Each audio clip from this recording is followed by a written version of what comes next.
আমাদের social manner অনেকের জানা নাই। সোশ্যাল ম্যানার, কোথায় কি করতে হয়, কিভাবে কি করতে হয়, আমরা এগুলো জানি না। মানুষের সামনে কিভাবে কথা বলতে হয়, হাই আসলে এটাকে ঢেকে রাখতে হয়, কারো মুখের সামনে হাঁচি দেওয়া যায় না, মানুষের সামনে নাক খোঁচানো যায় না, এরকম অনেক সোশ্যাল ম্যানার আছে, আমরা জানি না, আমরা খেয়ালও করি না। আল্লাহর হাবিব সাল্লাল্লাহু আলাইহি ওয়াসাল্লাম ধরে ধরে এই উম্মাকে সোশ্যাল ম্যানার শিখিয়েছেন, এমনকি ছোট্টদেরকে। আল্লাহর হাবিব সাল্লাল্লাহু আলাইহি ওয়াসাল্লামের কোলে এক ছোট্ট শিশু বসা। আল্লাহর হাবিব সাল্লাল্লাহু আলাইহি ওয়াসাল্লাম দাওয়াত খেতে গেলেন, এক ছোট্ট সাহাবী শিশু এসে আল্লাহ রাসূল সাল্লাল্লাহু আলাইহি ওয়াসাল্লামের কোলে বসলো। খাবার দেয়া হলো, ছোট্ট মানুষ বা হাত দিয়ে খাবার এটা ধরে ওইটা ধরে ওইটা ধরে, আছে না এরকম? বাচ্চারা দেখবেন খেতে পারবে এতটুকু, নষ্ট করে এতগুলো, এইটা ধরে ওইটা নেয় ওইটা ফালায়। তো আল্লাহ রাসূল সাল্লাল্লাহু আলাইহি ওয়াসাল্লামের কোলে বসে ওই সাহাবা বা হাত দিয়ে এটা টানে ওইটা টানে এটা ফালায়। আল্লাহ রাসূল সাল্লাল্লাহু আলাইহি ওয়াসাল্লাম বললেন, ইয়া গোলাম, এই পিচ্চি, এই বাচ্চা, সাম্মিল্লাহ, তুমি যে হাত দিয়ে খাবার টানতেছো বিসমিল্লাহ বলছো, আগে বিসমিল্লাহ বলো। কুল বিয়ামিনিক, ডান হাতে খাও। বিসমিল্লাহ বলো, কুল বিয়ামিনিক, ডান হাতে খাও। ওয়া কুল মিম্মা ইয়ালিক, তোমার সামনে যেটা আছে ওইটা খাও। এরকম টানা হিচড়ে করো না।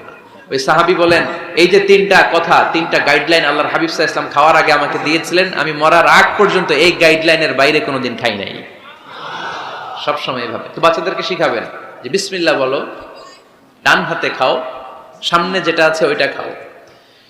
একবার আল্লাহ রাসূল সাল্লাল্লাহু আলাইহি ওয়াসাল্লামের প্রিয় দৌহিত্র মানে নাতি হাসান রাদিয়াল্লাহু তাআলা আনহু, আল্লাহ রাসূল সাল্লাল্লাহু আলাইহি ওয়াসাল্লাম খুব ভালোবাসতেন হাসান রাদিয়াল্লাহু তাআলা আনহুকে এবং হুসাইন রাদিয়াল্লাহু তাআলা আনহু, এই দুইজনকে। ওনারা দুই ভাই আল্লাহ রাসূল সাল্লাল্লাহু আলাইহি ওয়াসাল্লামের পিঠে উঠে আল্লাহ রাসূল সাল্লাল্লাহু আলাইহি ওয়াসাল্লামের ঘোড়া বানিয়ে খেলতো। সুবহানাল্লাহ পড়বেন না? ঘোড়া হতো আল্লাহর রাসূল, ঘোড়া হতো কে? আর ঘোড় সাওয়ার হতেন হাসান আর হুসাইন। আল্লাহ রাসূল সাল্লাল্লাহু আলাইহি ওয়াসাল্লাম বাবরি চুল রাখতেন, লম্বা চুল। ঘোড়ার ঘাড়ে যেমনি রশি থাকে, হাসান হোসেন রাসূল সাল্লাল্লাহু আলাইহি ওয়াসাল্লামের চুলগুলোরে ধরে টেনে টেনে এরকম ঘোড়া ঘোড়া খেলতেন। সুবহানাল্লাহ বললেন না? তো হাসান রাদিয়াল্লাহু তাআলা আনহু একবার যাকাতের খেজুরের স্তূপ ছিল, উনি যে ছোট্ট মানুষ, খাবার দেখলি তো ছোট্ট বাচ্চারা খেতে আরম্ভ করে, এটা কি নিজের খাবার, হালাল না হারাম এগুলো তো খেয়াল করে না। তো হাসান রাদিয়াল্লাহু তাআলা আনহু যাকাতের খেজুর নিয়ে খেতে আরম্ভ করলেন। আল্লাহ রাসূল সাল্লাল্লাহু আলাইহি ওয়াসাল্লাম এসে ওনার গলায় চেপে ধরলেন, চেপে জোর করে মুখ থেকে টেনে খেজুর বের করলেন আর বললেন, আন ইন্না লা নাকুলু সাদাকা, হাসান তুমি জানো না আমরা হাশিমি খানদানের লোক, আমরা আলে মুহাম্মদ, আমার বংশের কেউ কোনোদিন তার গলা দিয়ে যাকাতের কোনো সম্পদ ঢুকাতে পারবে না। খবরদার হাসান, খবরদার নাতি, ফেলে দাও। হাদিসে এসেছে কিখ কিখ, মানে আমরা যেটা ওয়াক ওয়াক বলি, গলার ভিতরে গেলে ওয়াক ওয়াক বলে থুতু ফেলি, রাসূল সাল্লাল্লাহু আলাইহি ওয়াসাল্লাম কিখ কিখ বলে গলায় চেপে মুখ থেকে টেনে সেই খেজুরটা বের করেছেন। বলেছেন, হাসান আমরা যাকাতের সাদাকার খেজুর খাই না, খবরদার হাসান কখনো যাকাতের খেজুর খাবে না। সুবহানাল্লাহ পড়ো। তো এইভাবে আল্লাহ রাসূল সাল্লাল্লাহু আলাইহি ওয়াসাল্লাম আমাদেরকে শিখিয়েছেন, অন্যায় দেখলে, ভুল দেখলে এটা বলতে হবে, কারণ সাকিতু আনিল হাক্কি শাইতানুন আখরাস, অন্যায় দেখে যে চুপ থাকে ওটা মুমিন নয়, ওটা বোবা শয়তান। চিল্লায় বলেন ঠিক কি না? অন্যায় দেখলে রুখে দাঁড়ান, গর্জে উঠুন। আপনার আপন বোনের বয়সের একটা মেয়েকে কিছু বখাটে ছেলেরা টিজ করতেছে, আপনি দেখে চলে যান কেন? দাঁড়ান, আপনি জিজ্ঞেস করুন কি হয়েছে, মেয়েটাকে তোমরা ডিস্টার্ব করো কেন? আপনি দাঁড়ালে আরো কয়েকজন এসে দাঁড়াবে, ঠিক কিনা? কিন্তু একজনকে তো দাঁড়াইতে হবে, দাঁড়ানোর দরকার আছে না নাই? মনে রাখবেন, আধারে ভয় পেও না, আলো আছে আড়ালে, অন্ধকার পালিয়ে যাবে তুমি উঠে দাঁড়ালে। দাঁড়াতে হবে আপনাকে। অন্যায় রুখে দেন, অসঙ্গতি রুখে দেন, প্রতিবাদ করেন। সামাজিক যত ধরনের অন্যায় আছে, যৌতুক, সুদ, ঘুষ, দুর্নীতি, রুখে দেন। আমরা এগুলোর বিরুদ্ধে। আমরা দুর্নীতির পক্ষে না বিপক্ষে? সুদের পক্ষে না বিপক্ষে? যৌতুকের পক্ষে না বিপক্ষে? এগুলোর বিরুদ্ধে সামাজিক আন্দোলন গড়ে তুলুন, কথা বলেন। Raise your voice, raise your voice heart, কণ্ঠকে উঁচু করুন, প্রতিবাদ করুন, রুখে দাঁড়ান। আপনি দাঁড়ালে সোজা থাকবে বাংলাদেশ, আপনি বসে গেলে পথ হারাবে বাংলাদেশ। এজন্য সামাজিক অন্যায়কে রুখে দিতে হবে। আল্লাহর হাবিব সাল্লাল্লাহু আলাইহি ওয়াসাল্লাম যত জায়গায় সামাজিক অসঙ্গতি দেখেছেন ধরে ধরে ঠিক করেছেন। কারো ভুল নাম দেখলে তিনি চেঞ্জ করে দিতেন। মক্কা থেকে মদিনায় যখন আল্লাহ রাসূল সাল্লাল্লাহু আলাইহি ওয়াসাল্লাম গেলেন, মদিনার আগের নাম ছিল ইয়াসরিব। মদিনার আগের নাম কি ছিল? ইয়াসরিব। ইয়াসরিব শব্দের অর্থ to take revenge from someone, প্রতিশোধ নেয়া। আল্লাহর হাবিব সাল্লাল্লাহু আলাইহি ওয়াসাল্লাম বললেন, আমি রাহমাতাল লিল আলামিন, আমি দয়ার নবী, মায়ার নবী, আর আমি যেই শহরে আসবো এই শহরের নাম প্রতিশোধের শহর। নেভার কখনো হতে পারে না। আজকে থেকে এই শহরের নাম তবা কিংবা তৈবা, মানে পবিত্র নগরী, মদিনাতুন নবী, নবীর শহর। আল্লাহ রাসূল সাল্লাল্লাহু আলাইহি ওয়াসাল্লাম ইয়াসরিব থেকে ওই শহরের নাম ওই দিনই মদিনা শহর বানায় দিলেন। এক সাহাবীকে জিজ্ঞেস করলেন, মাসমুক, নাম কি? বলে, আমার নাম হচ্ছে হাজান। হাজান মানে দুশ্চিন্তা, অ্যাংজাইটি, মানে যে সবসময় টেনশন করে। আল্লাহ রাসূল সাল্লাল্লাহু আলাইহি ওয়াসাল্লাম বলেন, এটা একটা নাম হলো মিয়া? টেনশন কি কারো নাম হয়? রাসূল সাল্লাল্লাহু আলাইহি ওয়াসাল্লাম বললেন, শোনো, তোমাকে একটা পরামর্শ দেই, এই টেনশন নাম বাদ দাও, তুমি হাজান নাম কেটে সাহাল নাম রাখো, সাহাল। এখন হাজান বলে, আমি ছোট্টবেলা থেকে সবাই আমারে চেনে হাজান নামে, এখন আমার নাম যে সাহাল, এটা আবার ঘোষণা দিতে হবে, দরকার নাই, আমার হাজান আছে, এটাই ভালো, টেনশন, সমস্যা নাই। ও এবার বাড়িতে চলে যাওয়ার পরে আল্লাহ সব টেনশন ওর মাথার উপরে চাপাইছে। ওর এই বিপদ, ওর ব্যবসায় মন্দা, ওর পেটে ব্যথা, ওর জ্বর, ওর অসুস্থতা, ওর ঘরে শান্তি নাই, একটার পর একটা টেনশন আরো বেড়ে গেছে। সবাই বলে হাজান, ওই যে রাসূল সাল্লাল্লাহু আলাইহি ওয়াসাল্লাম সুন্দর নাম দিয়েছিল ওইটা নেও না, এই জন্য টেনশন বাড়ছে। যাও রাসূল সাল্লাল্লাহু আলাইহি ওয়াসাল্লামের কাছে ক্ষমা চেয়ে নাম ফেরত করে নিয়ে আসো। হাজান এবার যে বলে, ইয়া রাসূলুল্লাহ, আমার হাজান নামের দরকার নাই, আপনি যেটা সাহাল দিয়েছিলেন ওইটাই ভালো।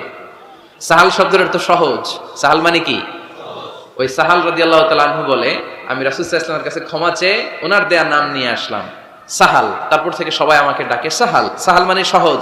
আর ওই দিন থেকে মরার আগ পর্যন্ত আমার জীবনে আর কোনো টেনশন আসে নাই, সব কাজরে আল্লাহ সাহাল অর্থাৎ সহজ করে দিয়েছেন। পড়েন সুবহানাল্লাহ। এজন্য উঠে দাঁড়াতে হবে, রুখে দিতে হবে সব অন্যায়। রাজি আছেন তো? যে সূরা থেকে কথা শুনবো এটাকে বলে সামাজিক রীতিনীতির সূরা। আমাদেরকে আল্লাহ তাআলা সোশ্যাল এন্ড মোরাল কিছু গাইডলাইন দিয়েছেন, 10টা গাইডলাইন আল্লাহ তাআলা আমাদের জন্য এখানে ডেডিকেট করেছেন। এবং আমরা দেখব যে এই সমস্যাগুলোর কারণেই আমাদের সমাজে আজকে অশান্তি। কি করে একটা সমাজের শান্তি, শৃঙ্খলা, ভারসাম্য অক্ষুণ্ণ রাখা যায়, এ ব্যাপারে চমৎকার কিছু গাইডলাইন আল্লাহ এই সূরায় দিয়েছেন। আল্লাহ রাসূল সাল্লাল্লাহু আলাইহি ওয়াসাল্লামের 9 জন স্ত্রী এট এ টাইমে বেঁচে ছিল। মোট স্ত্রী 11 জন, দাসী 2 জন, সব মিলে 13 জন। আর এট এ টাইমে বেঁচে ছিল 9 জন। আল্লাহর হাবিব সাল্লাল্লাহু আলাইহি ওয়াসাল্লামের আলাদা কোনো ঘর ছিল না। 9 বিবিরে 9টা ঘর করে দিয়েছিলেন, এগুলোরই বলে হুজরা। সুবহানাল্লাহ পড়েন। তো উনি যখন ওখানে থাকতেন, মাঝে মাঝে দূর থেকে কিছু বেদুইন লোকেরা আসতো, যাদের মধ্যে সভ্যতা ভব্যতা আসে নাই। এরা এসে আল্লাহ রাসূল সাল্লাল্লাহু আলাইহি ওয়াসাল্লামকে ডাকা শুরু করতো। আমরা আমাদেরকে যেমনে ডাকি, আপনার নাম যদি হয় আব্দুল্লাহ, আমি আপনার বন্ধু হলে আপনারা ডাকবো, ওই আব্দুল্লাহ এদিকে আয়, এভাবে ডাকবো না? বন্ধু তো, তুই আমার বন্ধু, আব্দুল্লাহ এদিকে আয়। আব্দুর রহিম আমার বন্ধু, তো আমি ডাকবো, এই আব্দুর রহমান এই। কিন্তু আল্লাহ রাসূল সাল্লাল্লাহু আলাইহি ওয়াসাল্লামের নাম হচ্ছে মুহাম্মদ, ওনারা কি ডাকা যাবে এই মুহাম্মদ এই? ডাকা যাবে? উনি কি আমাদের মতো মানুষ? উনি মানুষ, তবে অসাধারণ মানুষ, ঠিক কিনা?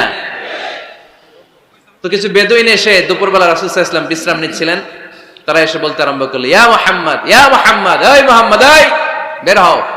আল্লাহ বরদাস্ত করলেন না। আল্লাহ বললেন, খবরদার, নিজেরা নিজেদেরকে যেমনে ডাকো নবীর ওইভাবে ডেকো না, তোমাদের সব আমল বরবাদ হয়ে যাবে।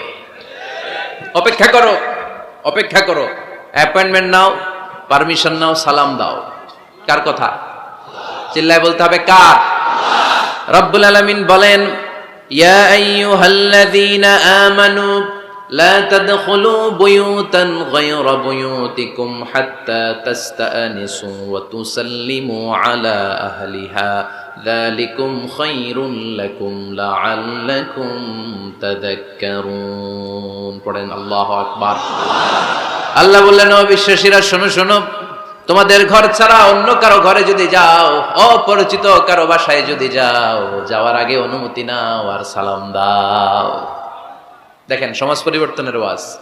অনুমতি নিতে হবে, সালাম দিতে হবে, পারমিশন নিয়ে যাবেন, অ্যাপয়েন্টমেন্ট নিয়ে যাবেন। অনেকে এমপির বাসায় যেয়ে ভিড় করে, এমপিরে পায় না, রাগ দেখে, আরে আসছি, এমপি হয়েছে তো কি হয়েছে, পাওয়া যায় না সময় মতো। এমপিরও কাজ আছে না নাই?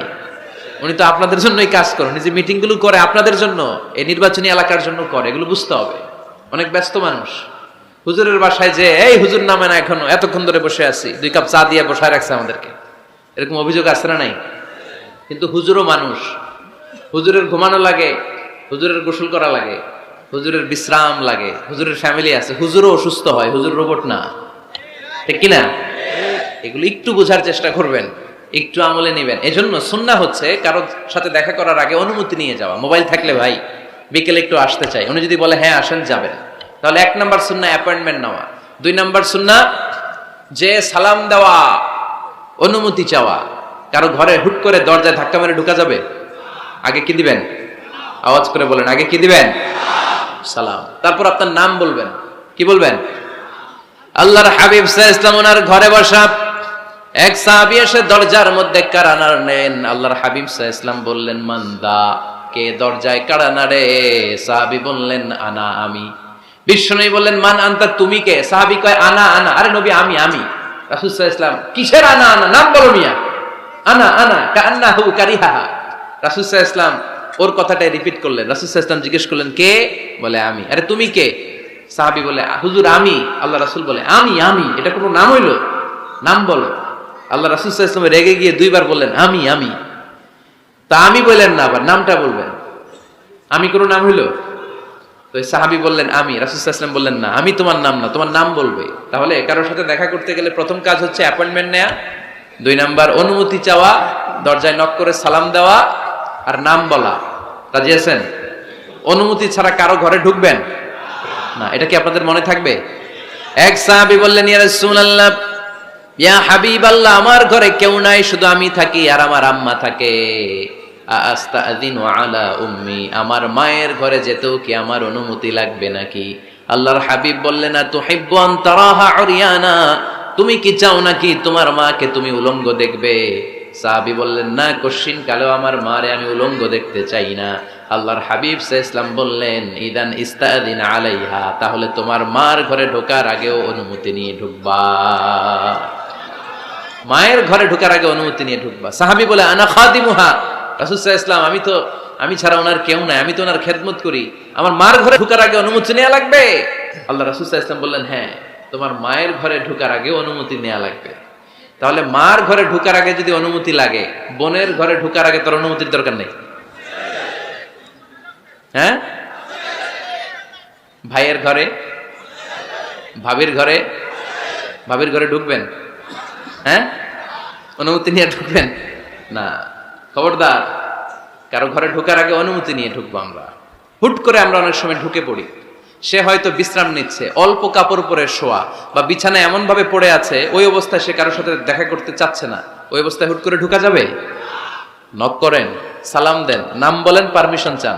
এই সময়ের মধ্যে সে নিজেকে গুছিয়ে প্রিপেয়ার্ড হবে, আপনার সামনে আসার উপযোগী করে নেবে নিজেকে। ঠিক কি না? দিস ইজ ইসলাম। আওয়াজ করে বলেন, দিস ইজ ইসলাম। এটাই ইসলাম। শুধু লম্বা দাড়ি রাখাই ইসলাম না, শুধু নামাজ পড়তে পড়তে কপালে দাগ ফেলানো ইসলাম না। কারো ঘরে ঢোকার আগে অনুমতি নিয়ে যাওয়ার নাম ইসলাম। কথা বুঝতে পেরেছেন? তাহলে কারো ঘরে ঢোকার আগে পারমিশন নিব, সালাম দিব। হুট করে আজ থেকে কারো ঘরে ঢুকবো না। ইনশাআল্লাহ পড়বেন না? রব্বুল আলামিন এই সূরাটা শুরু করলেন ঈমানদারদেরকে ডেকে। এই সূরার মধ্যে রব্বুল আলামিন 5 বার ঈমানদারদেরকে ডাক দিয়েছেন, আর একবার গোটা বিশ্বের সব মানুষদেরকে ডাক দিয়েছেন। পড়েন সুবহানাল্লাহ। আল্লাহ বললেন, ইয়া আইয়ুহাল্লাযীনা আমানু লা তুকদ্দিমু বাইনা ইয়াদাইল্লাহি ওয়া রাসূলিহি ওয়াত্তাকুল্লাহ ইন্নাল্লাহা সামিউন আলীম। আল্লাহ বললেন, অবিশ্বাসীরা শোনো, প্রথম গাইডলাইন, এই সমাজে যদি শান্তি চাও, সমাজটারে যদি সুন্দর বানাতে চাও, আল্লাহ রাসূলের বিধানের উপরে কোনো কথা বলো না। আল্লাহ রাসূল যেই বিধান দিয়েছেন ওই বিধানটাই ফাইনাল। আল্লাহ রাসূল যা বলছে ওইটা ফাইনাল না, আমার যা মন চায় ওইটা ফাইনাল? কারটা ফাইনাল? আল্লাহ রাসূলেরটা ফাইনাল। কোন বিশ্বাসী নারী, কোন বিশ্বাসী পুরুষ আল্লাহর বিধান চলে আসার পরে মন গড়া কোনো কাজ করতে পারে নাকি? মুমিন নারী পুরুষ সব সময় ওই বিধান পালন করে যেই বিধানটা আমাদের জন্য ফরজ করেছে কে? আল্লাহ রাসূল যা বলেছে এটাই ফাইনাল। খবরদার, আল্লাহ এবং আল্লাহ রাসূলের দেয়া কোনো বিধানকে টপকে যেও না। Don't try to be over smart, বেশি স্মার্ট হতে যেও না। যতটুকু ইসলাম দিয়েছে ওইটার মধ্যেই থাকো। ইসলামের চেয়ে বেশি স্মার্ট কোনো কিছু হতে পারে? ইসলামের চাইতে কোনো কিছু বেশি মডার্ন হতে পারে? আল্লাহর দেয়া, আল্লাহ রাসূলের দেয়া কোনো আইনের চেয়ে কোনো স্মার্ট আইন পৃথিবীবাসী বানাতে পারে? এজন্য আল্লাহ বললেন, ওয়ামা কানা লিমুমিনিন ওয়ালা মুমিনাতিন ইযা কাদাল্লাহু ওয়া রাসূলুহু আমরান أن يكون لهم الخيرة من أمرهم আল্লাহ আল্লাহ রাসূলের বিধান যখন জানা হয়ে যায়, কোন মুমিন বান্দা বান্দি তাদের আর নিজেদের পক্ষ থেকে কোনো অপশন থাকে না, কোনো চয়েস নাই। আমার আল্লাহ বলেছে 5 ওয়াক্ত নামাজ জামাতের সাথে পড়ো, এর উপরে আমাদের কোনো কথা আছে নাকি? আল্লাহ নারীদেরকে বললেন হিজাব পরে রাস্তায় বের হও, এর উপরে কোনো কথা আছে নাকি? আল্লাহ বললেন সমাজের ফিনান্সিয়াল ট্রানজাকশন গুলো ব্যবসার মাধ্যমে হবে, কোনো সুদের কারবার চলবে না, এর উপরে মুমিনদের কোনো কথা আছে নাকি? আল্লাহ রাসূল যেটা বলেছে ওইটাই ফাইনাল, ওইটাই সবচেয়ে শ্রেষ্ঠ। খেয়াল রাখবেন, এর চেয়ে বেশি শ্রেষ্ঠ হতে পারে না। এক সাহাবী বললেন আমি সারা রাত তাহাজ্জুদ পড়বো, ঘুমাবো না। এক সাহাবী বলল আমি আর স্ত্রীদের কাছে যাব না। আরেক সাহাবী বলল সারা বছর আমি রোজা রাখবো, আমি কোনোদিন রোজা ভাঙবো না। আল্লাহ রাসূল সাল্লাল্লাহু আলাইহি ওয়াসাল্লাম রেগে গেলেন, কারণ আল্লাহ রাসূল সাল্লাল্লাহু কি এগুলো শিখাইছেন আমাদেরকে? সারা রাত তাহাজ্জুদ এগুলো শিখাইছে? সারা বছর রোজা শিখাইছে? স্ত্রীদের থেকে আলাদা দূরে দূরে থাকা এগুলো শিখাইছে? রাসূল সাল্লাল্লাহু আলাইহি ওয়াসাল্লাম রেগে গেলেন। দেখেন what a check and balance, Islam কতটা ভারসাম্যপূর্ণ জীবন ব্যবস্থা। আল্লাহ রাসূল সাল্লাল্লাহু আলাইহি ওয়াসাল্লাম ডেকে বললেন কার এত সাহস যে বলেছে সারা রাত তাহাজ্জুদ পড়বে? কই, আমি নবী তো সারা রাত তাহাজ্জুদ পড়ি না, আমি নবী তো তাহাজ্জুদ পড়ি আবার ঘুমাই, তো আমি ঘুমাইয়া আল্লাহর এত বড় প্রিয় বান্দা হতে পারি, তোমার সমস্যা কোথায়? আমি নবী হয়ে 11 জন স্ত্রীর সাথে মেলামেশা করতে পারি, তোমার মিশতে সমস্যা কোথায়? আমি নবী রোজা রাখি, আবার মাঝে মাঝে রোজা রাখি না, দিনের বেলা খাই, এভাবে মানতে তোমার সমস্যা কোথায়? ইন্নী লা আখশাকুম লিল্লাহি ওয়া আতকাকুম লাহু, আমি নবী সবার চাইতে বেশি আল্লাহরে চিনি, আমার নবীর চাইতে আল্লাহরে বেশি কেউ চিনে? আরে নবী তো আমাদেরকে আল্লাহকে চিনিয়ে দিয়েছে, চিল্লায় বলেন ঠিক কি না? আমার নবীর চাইতে কেউ বেশি বুজুর্গ হতে পারবে না, আমার রাসূলের চাইতে কেউ বেশি আল্লাহওয়ালা হতে পারবে। তার মানে রাসূল যতটুকু শিখিয়েছে অতটুকুই শ্রেষ্ঠ। এটা টপকিয়ে এটার উপর দিয়ে অ্যাডভান্স হয়ে সামনে যাওয়া যাবে? বেশি বোঝা যাবে না। খবরদার, রাসূল যেটা শিখিয়েছেন অতটুকুর মধ্যে থাকতে হবে, তাহলে কল্যাণ আর বরকত দিবে কে? মাগরিবের ফরজ নামাজ কয় রাকাত? কয় রাকাত? কেউ যদি বলে আমি অনেক বড় আল্লাহর ওলি, আমি 5 রাকাত পড়বো সওয়াব বেশির জন্য, হ্যাঁ কি কয়? হবে না। 5 রাকাত তো সেজদা কয়েকটা বেশি আছে, এটার মধ্যে রুকু কয়েকটা বেশি, কষ্টও বেশি, হবে? কথা কয় না, হবে? রমাদানের 30 দিন রোজা রাখা ফরজ, আপনি যদি বলেন না রমজানে না রেখে এটা আমি শাবান জুলকাদ জুলহাজ 3 মাস টানা 90 দিন রেখে দিব, বেশি রাখবো আমি, হবে? হবে? কারণ বেশি বুঝছে। কারণ কি? আল্লাহ রাসূলের চাইতে বেশি বোঝা যাবে, আল্লাহ রাসূলের চাইতে বেশি বুজুর্গ সাজা যাবে। খবরদার, never be advanced from Allah and his রাসূল। আল্লাহ এবং আল্লাহ রাসূলের চাইতে আমরা অ্যাডভান্স হব না। আল্লাহ আল্লাহ রাসূল যা দিয়েছেন ওইটাই ফাইনাল। ওইটা কি ফাইনাল? আওয়াজ করে বলেন ওইটা কি? তাহলে সামাজিক সুখ সম্প্রীতির প্রধান মাধ্যম হচ্ছে আল্লাহ আল্লাহ রাসূল যা বলেছে এটাই আমরা মানবো, এর উপরে আমরা কোনো কথা বলতে চাই। এরপর আল্লাহ ঈমানদারদেরকে আবার ডাক দিলেন, বললেন ইয়া আইয়ুহাল্লাযীনা আমানু লা তারফাউ আসওয়াতাকুম ফাওকা সাওতিন নবী, ও বিশ্বাসীরা খবরদার, আমার নবীর কণ্ঠের চাইতে তোমাদের কণ্ঠ বড় করো না। ঘোষণাটা কার? কারণ সাহাবারা আল্লাহ রাসূল সাল্লাল্লাহু আলাইহি ওয়াসাল্লামের চারদিকে এরকম ঘিরে বসে থাকতো, এজন্য সাহাবাদেরকে উদ্দেশ্য করে আল্লাহ বললেন আমার নবীর গলার সাউন্ড যতটুকু তোমাদের সাউন্ড থাকবে অতটুকু বা অতটুকুর চেয়ে কম, এর চেয়ে বড় হওয়া যাবে? তাহলে বেয়াদবি হয়ে যাবে। তাহলে কি হয়ে যাবে? বনু তামিম গোত্রের নেতা কে হবে? আল্লাহর হাবিব সাল্লাল্লাহু আলাইহি ওয়াসাল্লাম পরামর্শ করছিলেন। আবু বকর রাদিয়াল্লাহু তাআলা আনহু বললেন আমার মনে হয় এই লোকটা হইলে ভালো হয়। ওমরে ফারুক বলে না, উনি না, আমার মতে এই লোকটা হইলে ভালো। সাইয়েদনা আবু বকর বললেন আরে না ওমর, তুমি বুঝো না, আমি যার কথা বলেছি সে হলে সবচেয়ে ভালো, তার মধ্যে নেতৃত্বের গুণ আছে। সাইয়েদনা ওমর ফারুক বলেন না, আপনি বুঝেন নাই, আপনার চেয়ে আমি ভালো বুঝছি, আমি যারে বলেছি সেই হবে নেতা। তর্ক আছে না নাই? এই তর্ক, কথার নাম কথা, কথার পিঠে কথা করতে করতে করতে করতে ওনাদের মধ্যে একটু ঝগড়ার একটা ভাব, বিশ্বনবী বসা, এই ঝগড়া করতে করতে সাউন্ড বড় হয়ে গেছে, এই উনি হবে, উনি বলে না উনি হবে। বিশ্বনবীর কণ্ঠের চাইতে কণ্ঠ উঁচু হয়ে গেল, আরশের উপর থেকে একটা ধমক দিলেন কে? আল্লাহ বললেন খবরদার লা তারফাউ আসওয়াতাকুম ফাওকা সাওতিন নবী, নবীর কণ্ঠের চাইতে কণ্ঠ উঁচু করো না। ওয়ালা তাজহারু লাহু বিল কওলি কাজহারি বা'দিকুম লিবা'দ আন তাহবাতা আমালুকুম ওয়া আনতুম লা তাশউরুন, নবীর কণ্ঠের চাইতে তোমাদের কণ্ঠ যদি উঁচু হয়ে যায় তোমাদের সব নেক আমলগুলো আমি আল্লাহ বাতিল করে দেব। ধমকটা ছোট না বড়? ছোট না বড়? মনোযোগ আছে আপনাদের? যদি নবীর কণ্ঠের চাইতে তোমাদের কণ্ঠ বড় হয়, জীবনে যত ইবাদত করছো সব বাতিল, নামাজগুলো বাতিল, কাজে আসবে না। হজ করছো বাতিল, রোজা রেখেছো বাতিল, সব বাতিল। বেয়াদবি করেছো নবীর সাথে, চিল্লায় বলেন ঠিক কিনা? নবীর কণ্ঠের চাইতে নিচু হতে হবে কণ্ঠ। এই আয়াত আসার পরে সাহাবারা তো এমন ভয় পেলেন, এবার নবীর কাছেই কেউ আসে না। সুবহানাল্লাহ কইবেন না? ভয়ে আসে না, ভয়ে না জানি আমার কণ্ঠ আবার নবীর কণ্ঠের চাইতে উঁচু হয়ে যায়। ওমরে ফারুক রাদিয়াল্লাহু তাআলা আনহু ডানে ঘুরে বায়ে ঘুরে কাছে আসে না। আবু বকর রাদিয়াল্লাহু তাআলা আনহু ডানে ঘুরে বায়ে ঘুরে কাছে আসে না। আল্লাহর হাবিব ওমরে ফারুককে ডাক দিলেন, এই ওমর সামনে আসো, এদিকে আসো। ওমরে ফারুক আসলেন, কিন্তু ওমরে ফারুক এত আস্তে আস্তে কথা বলেন, বিশ্বনবী ওমরে ফারুকের কথা কানে শোনে না। সুবহানাল্লাহ নাই? এত আস্তে আস্তে ওমরে ফারুক কথা বলেন, বিশ্বনবী শুনতে পান না। ওমর কি বললা, একটু জোরে বলো না। ওমরে ফারুক একটু জোরে বললেন, তাও শুনেন না। বিশ্বনবী বললেন, আরেকটু সাউন্ড বড় করে বলো, আমি তো শুনি না, জোরে বলো। ভয়, কারণ কণ্ঠ যদি উঁচু হয়ে যায় আমার নবীর কণ্ঠের চাইতে, জীবনের সব ইবাদত শেষ। এজন্য কথা কওয়ার দরকার নেই, ইবাদত গুলো ঠিকঠাক আওয়াজ করে পড়তে হবে, আল্লাহু আকবার। তাহলে 2 নাম্বার গাইডলাইন, লা তারফাউ আসওয়াতাকুম ফাওকা সাউতিন নবী। নবীর কণ্ঠের চাইতে কণ্ঠ উঁচু করো না। আপনারা হজ উমরা করেছেন কে কে দেখি? মাশাআল্লাহ, হাত নামান। যারা আমরা করি নাই, আমরা আল্লাহর কাছে কামনা করি, আল্লাহ আমাদেরকেও তুমি যাওয়ার তৌফিক দাও। আমিন। আমরাও যেন আমার নবীর কবরের সামনে দাঁড়িয়ে নবীর সালাম করতে পারি, তৌফিক দাও। আমিন। আমরাও যেন রাউদাতুম মিন রিয়াদিল জান্নাহ ঢুকে 2 রাকাত নামাজ পড়তে পারি, তৌফিক দাও। আমিন। তোমার ঘরটা যেন তাওয়াফ করতে পারি, তৌফিক দাও। আমিন। মক্কা মদিনার ঐতিহাসিক জায়গাগুলো যেন দেখে হৃদয়টারে ঠান্ডা করতে পারি, আল্লাহ তৌফিক দাও। আমিন। তো যারা গিয়েছেন তারা জানেন, মসজিদে নববীতে নামাজের পরে আপনারা যখন পূর্ব দিকে, প্রথম কাতারের পূর্ব দিকে সবাই লাইন ধরে যেতে যেতে প্রথমে বাম দিকে পরে রাউদাতুম মিন রিয়াদিল জান্নাহ, জান্নাতের বাগান সমূহ থেকে একটা বাগান। পুরো মসজিদে নববীর কার্পেটের এক কালার, ওই রাউদাতুম মিন রিয়াদিল জান্নাহর কার্পেটের আরেক কালার।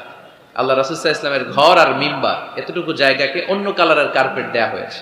এটা দুনিয়ার বুকে জান্নাতের টুকরার মধ্যে থেকে একটা টুকরা। কোন সুবহানাল্লাহ। হাজিরা খুব ভিড় করে এখানে নামাজ পড়ার জন্য। এটা বাম দিকে পাবেন। এরপরে যেতে যেতে কিছু দূর যাওয়ার পরেই বাঁ দিকে পাবেন বিশ্বনবী সাল্লাল্লাহু আলাইহি ওয়াসাল্লামের কবর, আল কবর আশ শরীফ। আমার নবী এখানে শুয়ে আছে। যেই নবীর কথা আজীবন ওয়াজে শুনলেন, যেই নবীরে নামাজের তাশাহুদে বসে সালাতু সালাম পড়ে শোনান, যেই নবীর জন্য দেহের তাজা রক্ত আমরা বিলিয়ে দিতে রাজি, ওই নবীর কবরের সামনে যে যখন দাঁড়াবেন আর ভাববেন আমার আর নবীর থেকে ব্যবধান 5-6 হাত, এইখানে আমার নবী শুয়ে আছে, এইখানে আমি, আপনি কি ধৈর্য ধারণ করতে পারবেন? কথা বলেন, নিজেকে সামলে রাখতে পারবেন? আমার নবীর কোন উম্মত প্রথম যখন উমরা করতে যায়, হজ করতে যায়, নবীর কবরের সামনে দাঁড়িয়ে নিজেকে সামলে রাখতে পারে না, চিৎকার দিয়ে কান্না আসে, চোখ দিয়ে ধা ধা করে অশ্রু ঝরে। যেই নবীর ভালোবাসা আমার হৃদয়ের মধ্যখানে, আমার নবী নাকি শোয়া আছে এই জায়গায় আমার নবী শোয়া। সহ্য হয় না, বুক ফেটে চিৎকার আসে, কিন্তু চিৎকার দেয়া যায় না। কারণ যে আয়াতের তাফসীর আপনাদেরকে শোনাচ্ছি, এই আয়াতটা বিশ্বনবীর কবরের উপরে লেখা। লা তারফাউ আসওয়াতাকুম ফাওকা সাউতিন নবী। তুমি নবীর দরবারে এসেছো, এখানে বড় গলায় আওয়াজ করে কোনো কথা বলা যাবে না, চিল্লায় বলেন ঠিক কি না? এই আয়াতটা আজও লেখা নবীর কবরের উপর। লা তারফাউ আসওয়াতাকুম ফাওকা সাউতিন নবী, নবীর দরবার, এখানে চিৎকার চেঁচামেচি করে দুরূদ পড়া যাবে না, লাফালাফি করা যাবে না, ভদ্রভাবে আন্তরিকতার সাথে বিনয়ের সাথে নবীরে সালাম দিতে হবে। সুবহানাল্লাহ পড়েন। আল্লাহ রাসূল সাল্লাল্লাহু আলাইহি ওয়াসাল্লাম আমাদের থেকে বিদায় নিলেন, কিন্তু এই আয়াতের হুকুম আজও আছে না নাই? অনুরূপ ভাবে যারা আমাদের উস্তাদ, মা বাবা, আধ্যাত্মিক নেতা, ধর্মীয় গুরু, ইসলামী আন্দোলনের নেতা, তাদের সামনেও উচ্চবাচ্য করে আওয়াজ করা যাবে, তাদের সাথে ভদ্র ভাষায় কথা বলার দরকার আছে না নাই? তাহলে 2টা গাইডলাইন আমরা পেলাম। প্রথম গাইডলাইন হচ্ছে আল্লাহ রাসূল যা বলেছে এটাই ফাইনাল। এটাই কি? কথা বুঝে নাই? আল্লাহ রাসূল যা দিয়েছে সেটা কি ফাইনাল। আর 2 নাম্বার হচ্ছে নবীর কণ্ঠের চাইতে কণ্ঠ উঁচু করা যাবে? যাবে না। 3 নম্বরে আল্লাহ মুমিনদেরকে আবার ডাক দিলেন, বললেন ইয়া আইয়ুহাল্লাযীনা আমানু ইন জাআকুম ফাসিকুম বিনাবাইন ফাতাবায়ানু। কেউ যদি তোমাদের কাছে কোনো সংবাদ নিয়ে আসে, সংবাদটা বিশ্বাস করার আগে যাচাই করে নাও। আদেশটা কার? জোরে বলেন। আমরা কিছু শুনলেই বিশ্বাস করি, এরকম আছে না নাই? যা শুনে তাই বিশ্বাস করে, এরকম করা যাবে? তো কি করবেন তাইলে? হ্যাঁ, কি করতে হবে? ঠিক না বে ঠিক? হ্যাঁ, ঘটনাটা ঠিক না বে ঠিক, এটা আমাদেরকে যাচাই করতে হবে। You have to justify the news, you have to verify the report, whatever you found in social media or Facebook, don't share. Think twice before you share, man. Share করার আগে দুইবার ভাববেন যে শেয়ার করব কি করব না। একটা কিছু পাইলেই শেয়ার মেরে দেয়, শেয়ার দিচ্ছে শেয়ার, তার বন্ধু দেয় শেয়ার, পুরা ফেসবুকের মধ্যে মারামারি, আছে না নাই? আসলে এরকম কিছু ঘটেই নাই, আছে না নাই? খবরদার, আমরা খুব খুব বেশি পছন্দ করি এই রুমর, গুজব ছড়ানোর জন্য বাংলাদেশের পৃথিবীতে 1 নাম্বার। আমাদের চেয়ে কেউ বেশি গুজব ছড়াতে পারে? আমরা কি গুজব মানবো? গুজব, এটারে আজকে আমরা নো বলে দিব। নো, কি বলবেন? এত আস্তে? গুজবকে আমরা কি বলবো? নো।